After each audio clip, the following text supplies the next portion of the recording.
I often wonder if I could pinpoint the exact moment it all began to change.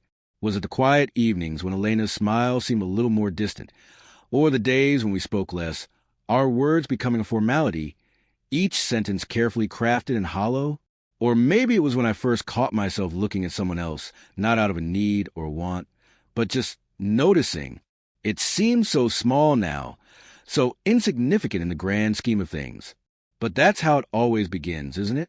Something so minor, barely noticeable at the time, and then one day you wake up and wonder how everything you had is slowly unraveled. I think back to the early days of our marriage. Elena and I, our lives intertwined in a way that felt indestructible. We were young, so much in love. There was a time when the world felt simple, full of shared moments, laughter over breakfast, evenings spent on the couch reading or talking about everything and nothing at all. I can still feel the warmth of her hand in mine, the quiet joy in her eyes when she looked at me. But over time, something changed.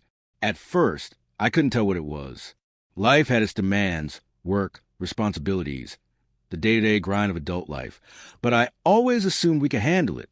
We were a team, after all, or at least, I thought we were. It wasn't Elena. It wasn't her. I've always known that.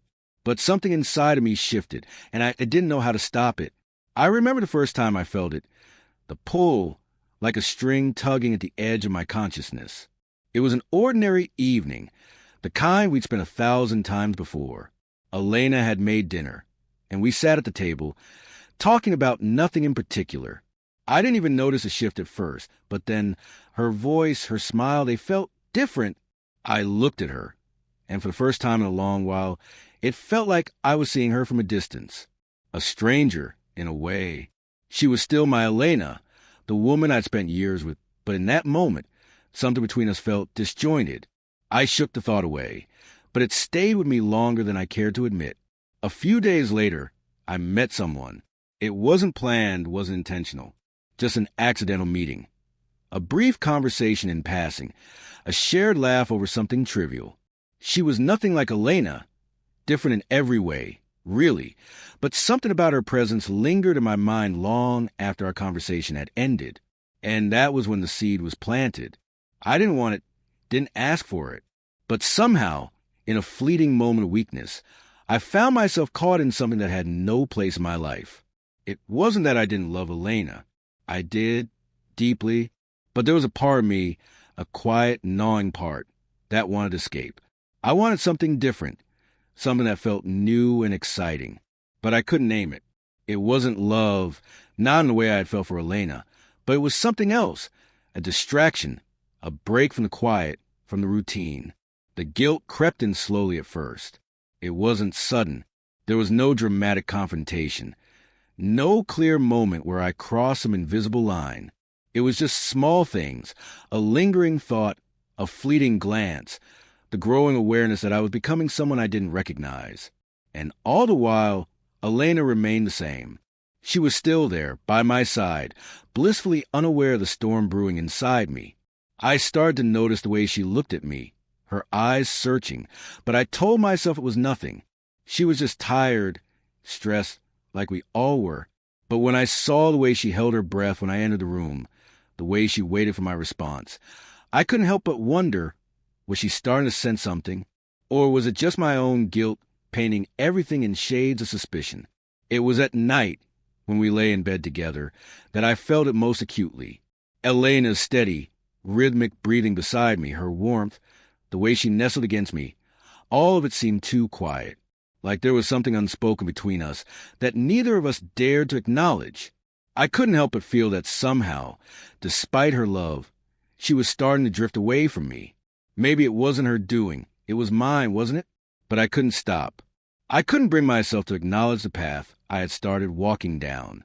And so I kept moving forward, pretending that everything was fine, that nothing had changed, all the while knowing that with every step I took, I was pulling myself farther and farther from the life I had once known. Days passed, and I tried to convince myself that everything was normal, that this was just a phase, that I was overthinking things. I'd come home from work, and Elena would greet me with a smile, her face still familiar and warm, But it felt different now. There was a quiet tension between us, a space that neither of us dared to fill. She would talk about her day, the things she had done, and I would listen, nodding at the right moments, but my mind would drift away. The words would lose their meaning, and I would feel this strange sense of disconnect, as though I were watching someone else's life unfold before me. I couldn't help it. I tried to hide it, but I couldn't stop the thoughts. They'd sneak up on me in the middle of the night, in the space between sleep and waking, and I'd find myself replaying every detail of those fleeting moments I'd had with her. Her laugh, her eyes, the way she tilted her head when she spoke. It wasn't about her. Not really.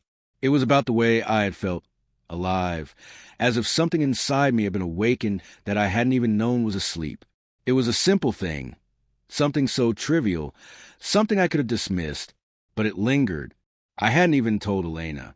How could I? She trusted me, loved me with that quiet, unassuming devotion that had been the foundation of our years together. I wasn't sure when I stopped trusting myself, but somewhere along the way, the man I had been, the one who loved her deeply, truly, seemed to vanish, and in his place stood someone unsure, someone conflicted, and I hated him. I hated the man I was becoming, yet I couldn't stop. There were nights when I would lie awake next to her, listening to the soft sounds of her breathing, feeling the warmth of her body against mine, and I would wonder, was she sensing it too? Was there something in the way I held her, in the way I kissed her, that told her I wasn't fully present? I wanted to reach out to her, to tell her everything, to stop the spiral before it went too far, but I couldn't find the words. What was there to say? I had no answers, only confusion. I couldn't help but wonder how she would react if she knew. Would she feel betrayed? Of course she would. Would she cry? I had never seen Elena cry. Even in the hardest moments of our marriage, when life seemed to conspire against us, she had been the strong one. She had always been the steady force. But what would happen to her when she found out the truth? What would happen to us? The days turned into weeks, and each passing day felt like I was sinking deeper into something I didn't understand. The temptation didn't go away, of course. In fact, it grew stronger. There were more moments, more fleeting conversations, more accidental touches, more shared smiles that felt like a secret. I tried to push it away, tried to remind myself of what I had at home. The quiet evenings with Elena, the way she always made sure I had what I needed, the way she laughed at my bad jokes. But none of it seemed enough anymore. And the guilt, the constant gnawing at the back of my mind, it was always there, like a shadow I couldn't outrun. I had promised myself when I first met her, the one who was an Elena, that it would be nothing, just a passing fancy, a brief distraction. But that was a lie. The more I tried to convince myself it was nothing, the more I realized it was everything. The moments I shared with her, the ones that had no place in my life, became the moments I lived for. I didn't want it to be this way. I didn't, but I had no way of stopping it. And then came the evenings when Elena would ask me about my day. She'd look at me with those searching eyes that had once seen the man she married, the man who had sworn to love her above all others. But I was no longer that man, not completely. I was someone different now, torn between the life I had built with her and the life I had started to build in secret. There was one evening, in particular, when Elena caught me off guard. We were sitting together in the living room, the soft light from the lamp casting long shadows across the walls. She was telling me about a book she'd been reading, her voice steady and calm, and for a moment, I felt myself slipping away from the conversation. I had no idea what she was saying, and then, as if she could sense it, she stopped. Her voice faltered, and she turned to look at me. "Are you okay?" she asked, her tone gentle but with a trace of concern. "You've seemed a little distant lately." The question hung in the air, and for a moment, I could feel my chest tighten. I wanted to say something, to apologize for what I couldn't explain, but the words didn't come. Instead, I smiled weakly, brushing it off. "I'm just tired," I said, the lie tasting bitter on my tongue. But I wasn't just tired. I was lost. It's strange how you can sit next to someone, sharing space, breathing the same air, and still feel like a million miles away. That's how I felt as the days turned into weeks. The disconnect between Elena and me had become a silent chasm, one we both avoided acknowledging. She had started to change, too, though I wasn't sure if it was just a passing of time or if something had shifted in her that mirrored my own transformation. Elena wasn't the type to wear her feelings on her sleeve, but I could sense the subtle changes in her, the small sighs when she thought I wasn't paying attention, the way her gaze seemed to linger on me, as if she were searching for something in my face that I couldn't give. I wasn't blind to it. I knew she was noticing the distance I was putting between us. But like me, she was holding back, unwilling to confront the thing we both feared. There were times when she would reach out for my hand, a simple touch that once felt natural, but now it felt strained, as though she could sense the emptiness between us. I would squeeze her hand back, and for a moment, everything felt right again, but then the realization would settle in, and I'd feel the weight of the secret I was carrying. I wanted to pull away, to avoid her touch, because it felt too real, but I couldn't, because she deserved more than that. She deserved a man who could look her in the eyes without feeling like he was lying. And yet, here I was doing the exact opposite. I couldn't understand why I had let it go this far. Why had I allowed myself to become so lost? I used to think of myself as a man of integrity, someone who valued honesty above all else. But now, I was nothing more than a coward, tiptoeing around the truth, trying to convince myself that everything would be fine.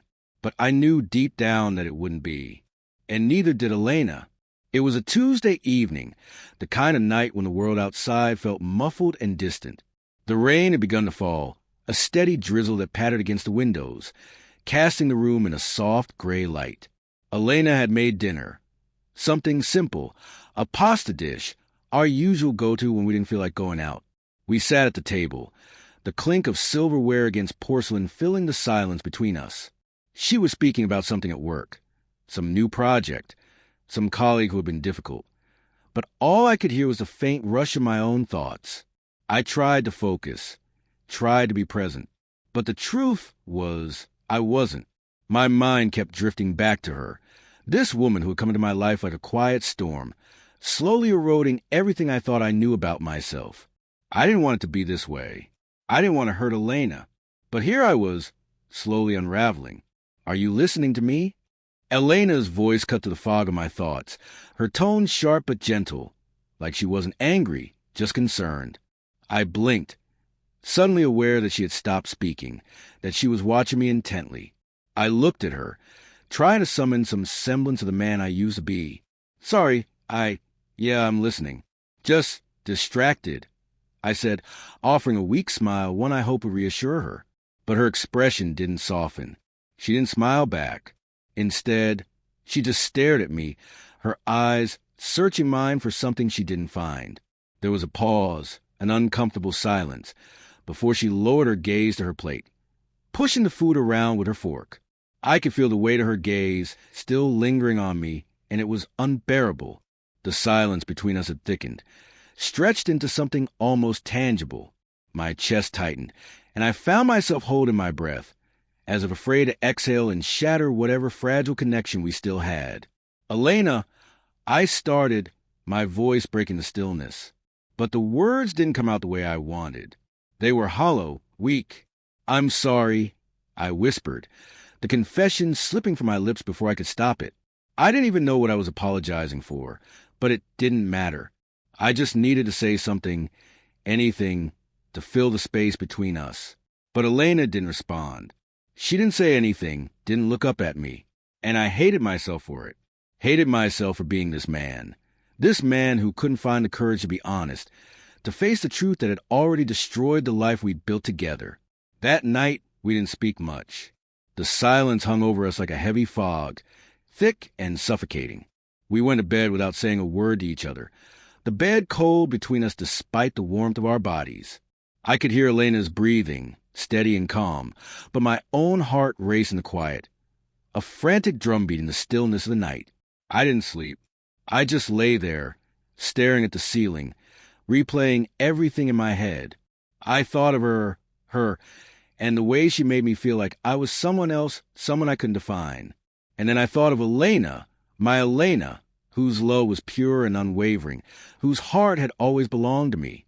The guilt crushed me, But it wasn't enough to make me stop. I was too far gone. I woke up the next morning feeling the weight of it all, like I was carrying the entire world on my shoulders. But I didn't know how to put it down. How could I tell her? How could I explain the mess I had made of everything? When Elena got up, she moved quietly, as if she were trying not to disturb the delicate stillness between us. But I knew she could feel it, too. The divide had widened. The gap between us had grown into something neither of us could ignore anymore. There are moments in life when everything shifts, when the subtle weight of decisions becomes too heavy to ignore. I had been walking this fine line, pretending that everything could remain as it was, that my actions wouldn't catch up with me. But the truth is, I was running out of time. Elena knew something was wrong. I could see it in her eyes, the way they lingered on me with the unspoken question, the fear that perhaps this thing, whatever it was, had already begun to tear us apart. I thought I could keep the facade up. I thought I could play the part of the loving husband long enough to outrun the consequences of my choices. But each day, the walls grew higher and the distance between us widened. The harder I tried to pretend, the more it felt like I was suffocating, trapped in a life I no longer knew how to navigate. Elena had stopped asking me about my day, stopped waiting for me to open up. Instead, she had started to withdraw into herself, becoming quieter, more distant.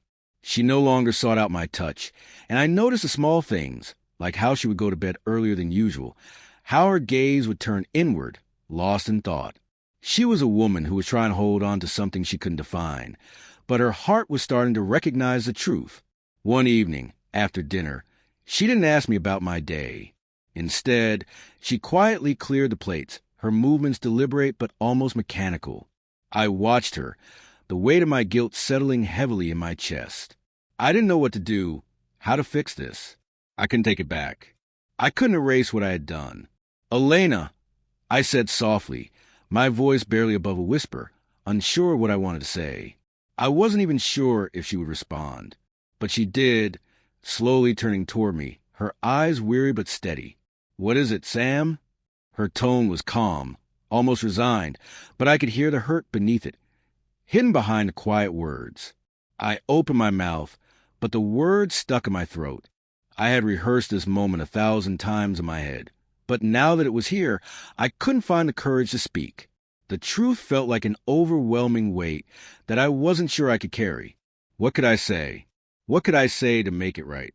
"Elena, I paused, taking a breath, but the words didn't come. How could I explain what I couldn't even understand myself? How could I tell her that the man she loved was no longer the same person, that I had lost myself somewhere along the way, that the choices I had made had taken me further from her than I ever thought possible? She didn't push me. She didn't demand anything more. She simply nodded, almost as if she understood. The silence between us was thick, suffocating. There was no need for words anymore. She had seen enough. "I know," she said, her voice low and steady. "I know something's wrong, Sam. I don't know what it is, but I feel it." Her words hit me like a physical blow, but I didn't know how to respond. My chest tightened, my breath shallow. I wanted to tell her everything. I wanted to spill out the truth, to beg for forgiveness. But instead, I just sat there, paralyzed by the enormity of what had happened. "I don't know if I can fix this," I whispered, my voice breaking at the admission.